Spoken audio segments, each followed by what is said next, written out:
In 1947, after nearly 300 years of British rule, the Indian subcontinent was granted its independence. What followed was the largest and most violent mass migration in history. Of the more than 15 million people forced to flee their homes, 1 million people died and about 75,000 women were kidnapped and sold into slavery. Zainab was one of these women. Stolen from her family, sold to a Sikh man with whom she eventually fell in love before being torn away from her lover by her own government. Their story has inspired novels and films, but the truth is far more complicated. So I want to find out, who gets to decide which version of history survives? And what happens to the stories that don't fit the narrative? Join me as I try to make sense of the India-Pakistan conflict by recounting the story of Zainab and Bhuta Singh, this time on Painting the Past.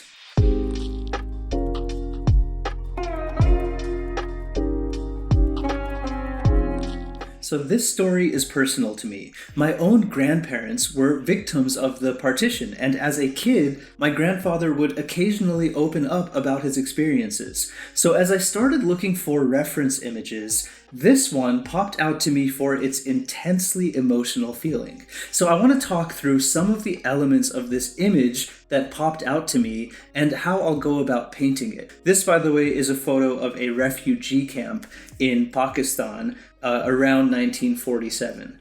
So as I think about this, one of the first things I'm thinking about in order to try to do it justice is it's a really busy scene, and so I need to simplify it. In general, the rule that I follow for simplifying busy scenes is foreground has the subject, the interesting thing, and in this case it's going to be the woman wearing her sari. The middle ground has the information, so that's going to be things like additional people, maybe some pots and pans, but relatively sparse. And then the background has the atmosphere. And so in this case, what I love is the dappled light, like the light shining through the tents. And when I paint this, I'm going to start by really focusing on getting thick blue paint for those canvases, that canvas tent that's draped above. And I want to leave patches of just paper, which is going to shine through as white. And I think that's going to allow there to be this sort of sense of really stark contrast between light and dark, especially in that patchwork of tarps that are up there hanging. So once I've decided to do that, I need to face the challenge of color. Now, naturally, this is a black and white photo and there's no color. And so I get to take the liberty of deciding what colors would make sense. Color is usually about atmosphere, and so I'm thinking about the intense heat that they would be feeling. So a lot of really rich, warm colors. So my hope is that using this limited palette will give the painting a more comprehensive feeling when it's done. It'll feel more tied together and cohesive. For my color palette, my warms are going to be yellow, yellow ochre, and burnt umber. And then I'm going to go into my cools, which are going to be teal, dioxazine violet, and when you mix those together, you get this sort of beautiful, rich blue. And I think that's all I'm going to use. I'm a little terrified about this because it's a person and a face, and faces are my nemesis when I'm trying to paint. Let's see how it goes.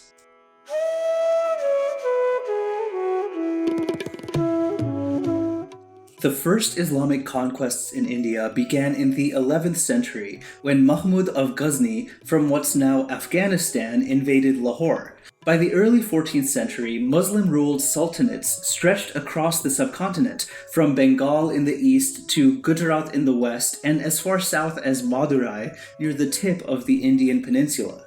Today, these invasions are often referred to as Muslim conquests, and it's easy to say that the tension between Hindus and Muslims dates back to these times. But whether intentional or not, just calling it that actually undermines the full story. See, medieval Sanskrit inscriptions didn't describe the invaders by religion. They called them Turushka, or Turks, identifying them by language and ethnicity, not faith. And while the invasions were undeniably violent, they ultimately led to the formation of a distinctly Indo-Islamic culture. Languages like Urdu and Deccani emerged, blending Persian, Turkish, and Arabic with local Indian dialects. Sufi mystics, who played a central role in the spread of Islam across South Asia, embraced Hindu texts as divine.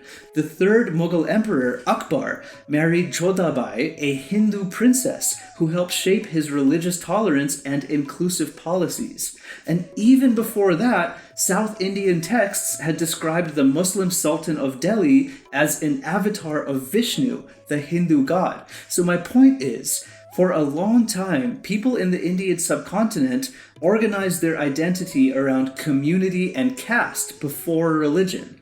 In the 1800s, under British control, India was still a place where traditions, languages, and cultures cut across religious groupings. A Sunni Muslim fisherman would have had far more in common in his language and politics and his fondness for fish with his Hindu colleagues than he would with a Karachi Shia Muslim or a Pashtun Sufi Muslim. So why does the tension between India and Pakistan seem so deeply rooted in religion?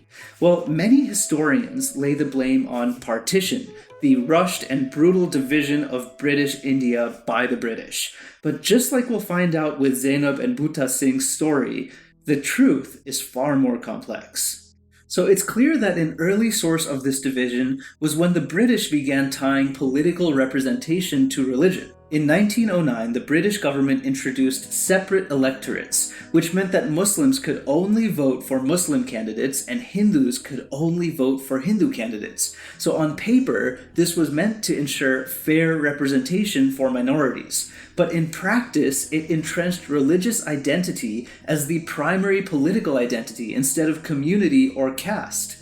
The road to partition also came down to a collapse in personal relationships of South Asian leaders, particularly between Muhammad Ali Jinnah, a Muslim politician who would eventually become the founder of Pakistan, and Jawaharlal Nehru, a Hindu politician who would become India's first prime minister. Add in Gandhi, and there was this whole messy triangle of big egos and bad blood. Interestingly, all three figures were lawyers who were actually trained in Britain. And even more interestingly, Jinnah had once built his platform on Hindu-Muslim equality.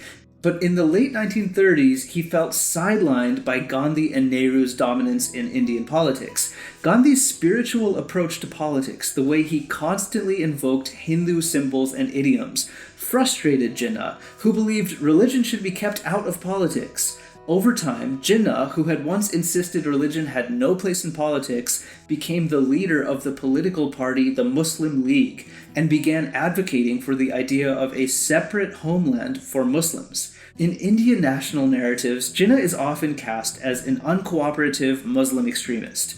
But Jinnah was actually secularist to the bone. He rarely visited mosques, he drank whiskey, and he married a Parsi woman who wore sleeveless saris, promiscuous. Meanwhile, his rival Gandhi also donned the sleeveless fit, but for very different reasons. In Pakistani media, Jinnah is revered as the founder of the nation. His face is plastered all over Pakistan's currency today, and it's always shown in modest Islamic dress. It seems like neither side is really willing to portray him in his true, honest self. So Jinnah, Nehru, and Gandhi's feud trickled down into day-to-day life for Indians, and soon communal violence escalated on the streets. In 1946 in Calcutta, the first large-scale communal riots broke out.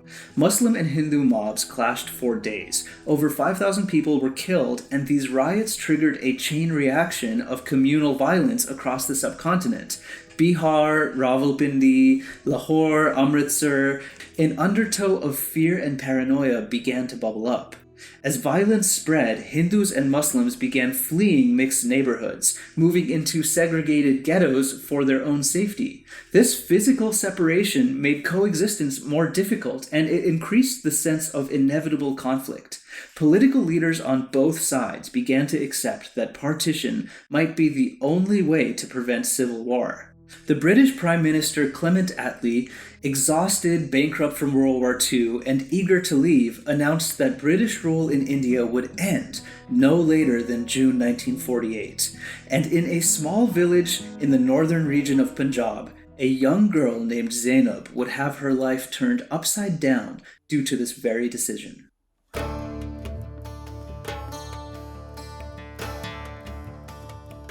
The task of drawing the actual line of partition fell to a British lawyer, Sir Cyril Ratcliffe, who arrived in India for the first time in July 1947. Ratcliffe was given just 40 days to delimit boundaries for two new nations across the vast regions of Punjab and Bengal. He had never set foot in India before and knew virtually nothing of its complex demographics or geography. Working with outdated maps and limited census data, he was forced to draw an arbitrary line. Now, it'd be easy to put the blame on this clueless British man for haphazardly dividing one country into two, but my whole point in this video is that no one narrative holds the full truth. Ratcliffe himself must have felt a great deal of guilt and later admitted he knew no matter what I did, people would suffer. The consequences were, as you could probably guess, catastrophic. Families much like Zainab's woke up to find that their hometown was now in an entirely different country. Punjab in particular erupted. As Hindus, Sikhs, and Muslims learned which side of the line they were on, they fled by the millions to get to the other side, or to chase others out and claim this territory as their own side. So mobs used the new border as an excuse to cleanse their hometowns of those who they could officially mark as foreign. The British, having withdrawn, left the newborn governments of India and Pakistan to handle this mayhem on their own. What followed was the largest mass migration ever recorded. Hindus and Sikhs from Pakistan crossing into India, and Muslims from India heading into West and East Pakistan. Refugee caravans stretched for miles. Overcrowded trains packed with desperate families rumbled across the new borders. Armed mobs began stopping these refugee trains, looting and slaughtering passengers based on their religion. So the trains would arrive at their destination filled with corpses, and the soldiers would literally unload bodies of these travelers onto the station platform. So these became known as ghost trains, and my own grandfather was scheduled to travel on one from Pakistan into India, but he received a tip the night before that the train would be attacked. So I came across countless stories like this in my research. Some were even more gruesome, some were inspirational, but one stood out to me for its beauty and its complexity, the story of Zainab and Bhuta Singh. But before we get to that, I want to share something.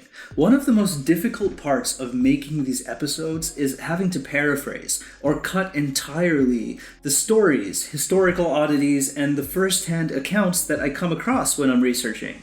And that's why I've actually decided to start a Patreon, where I can share some of this content, behind-the-scenes content, deep dives into articles and stories that are related to each episode, and where you can watch these same videos entirely ad-free. So if you like this content, please consider being a part of this community with me by visiting the link in the video description below.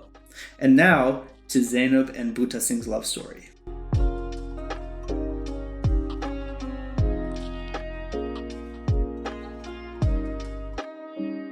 Like the history of India and Pakistan itself, the story of Bhuta Singh and Zainab has splintered into conflicting versions over time. But at its heart is a simple, devastating truth. A Sikh man and a Muslim woman found love in the ruins of partition, and that love was quite literally torn apart by forces greater than either of them.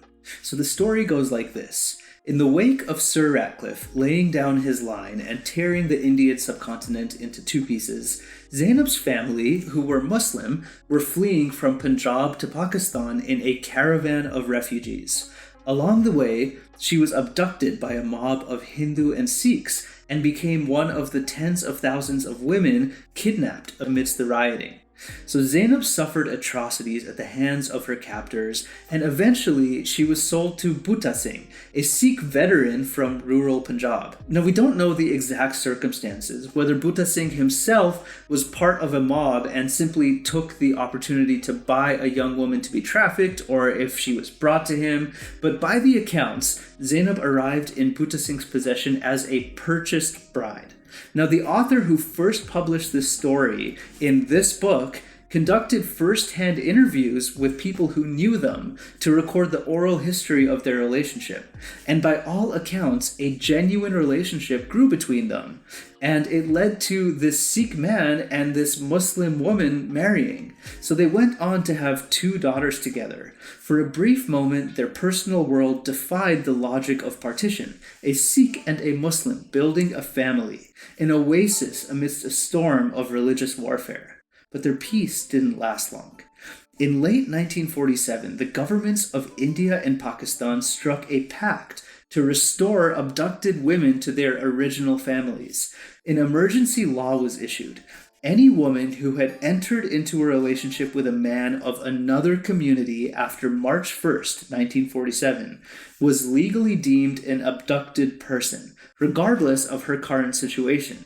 So specialized search parties fanned out across villages to enforce this, often with little regard for the women's own wishes. So in 1948, a recovery squad arrived at Bhuta Singh's village and knocked on his door. Somebody had informed them that a Muslim woman was living as the wife of a Sikh man. And under the law, it didn't matter that Zainab and Bhuta were married, or that she was by then the mother of his 2 daughters. Her very presence with Bhuta was considered unlawful. So government officers insisted that Zainab be taken to Pakistan and reunited with any surviving Muslim family members. Zainab had no say in the matter. And remember that point, because at the end of this video, I want to touch on how much of an impact that has had on partition as a whole. So it turns out, Zainab was held in prison for 6 long months before being reunited with her relatives in Pakistan. So there, they set her up to marry a young Muslim man who may have actually been her cousin. So Zainab reportedly resisted, but once again, she had no say in the matter. So she had a neighbor smuggle a message to Bhuta Singh, urging him to come save her.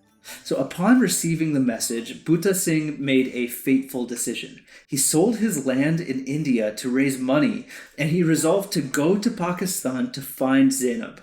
Since travel between the countries was heavily restricted, Bhuta took the extraordinary step of actually converting to Islam. So he changed his name to Jamil Ahmed, and he claimed he was a Muslim refugee who wished to resettle in Pakistan. So Pakistani officials actually bought the story and granted him a short-term visa as an exception.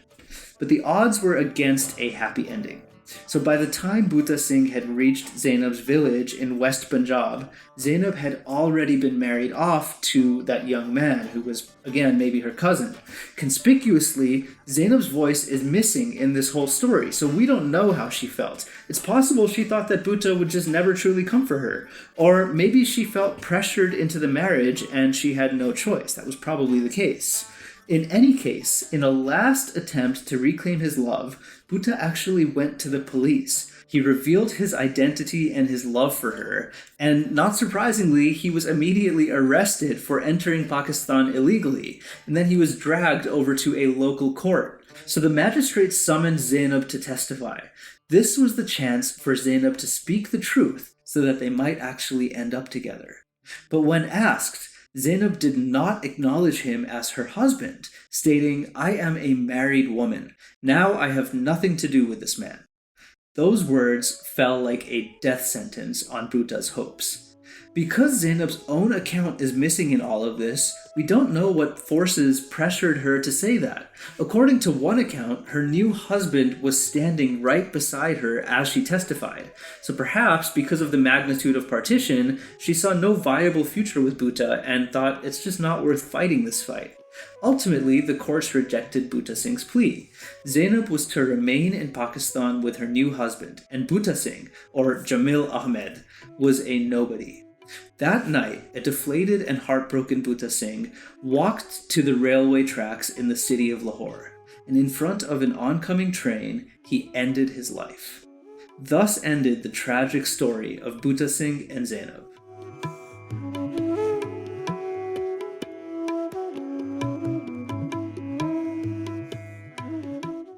Zainab's story has been recounted in novels and a Punjabi film, which, by the way, you can watch the whole thing for free on YouTube. Just follow the link up here. It stars Gurdas Mann, one of the biggest Punjabi singers of all time, and the soundtrack is a certified banger, so even if you don't speak the language, just click that link, because it's kind of amazing. But as with much of Partition's history, there are different versions of this story, and that movie presents just one version of the truth. The only thing that we know for sure is that the sole source of truth, Zainab's voice, is completely lost to history. So as I researched this story, I kept gravitating towards it because it illustrates how the truth of Partition lives on in memory. It's fragmented, contested, and it's molded to fit present-day narratives. In many ways, the Partition of 1947 never really ended.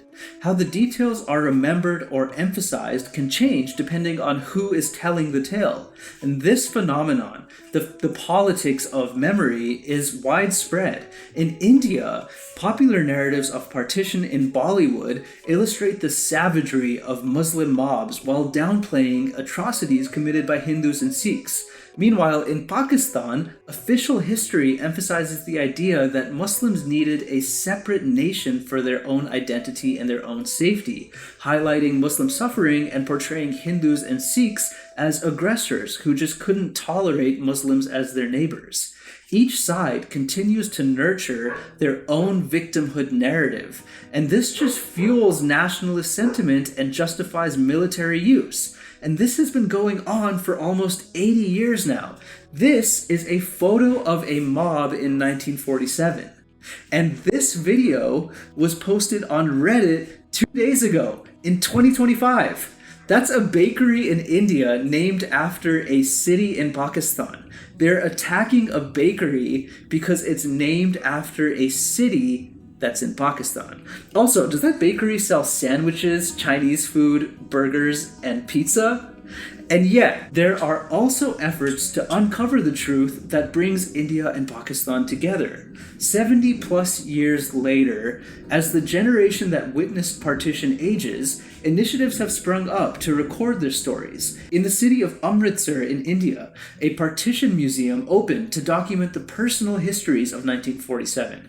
Its curator, Malika Ahluwalia, emphasizes that our understanding of partition should be about having empathy for individual human experiences, like Zainab's experience. She also makes it a point to highlight the stories of humanity and kindness from that time. Across the border, the Citizens Archive of Pakistan has similarly recorded thousands of oral histories from survivors to preserve a people's history of partition. The goal is to replace nationalist and religious hatred and propaganda with empathy and understanding for people. The love story of Bhuta Singh and Zainab, when told in its full complexity, has the power to do exactly that. It refuses to paint either side as wholly evil or wholly innocent. Instead, it reveals how ordinary people were just swept up by events well beyond their control, how people were just trying to find a bit of happiness in the eye of the storm, and ultimately, how their identities were distorted into tools to perpetuate competing narratives. So I'll end by saying this. Empathy and understanding, now more than ever, must prevail over division and hate. Otherwise, we might just run out of bakeries, and sandwiches, and Chinese food, and burgers, and pizza. Moving on. Here is the final painting, and I'll share a few thoughts on it. I really like the tarp at the top. I love the way I've done the tents, and I really love the atmosphere with the light behind. I can't fully take credit for that because the composition already had so much of that, but I think I captured that well in the painting, and that was important to me. As you probably know if you've watched the show before, people and faces are my nemesis, and once again I have lost the battle, but I have not lost the war, and I will one day paint a face that I don't absolutely hate. But today is not that day, because this person looks like a statue from a 64-bit video game. So not much more to say about that. I do think I'm getting better at fabric, and I love the fabric folds of her sari.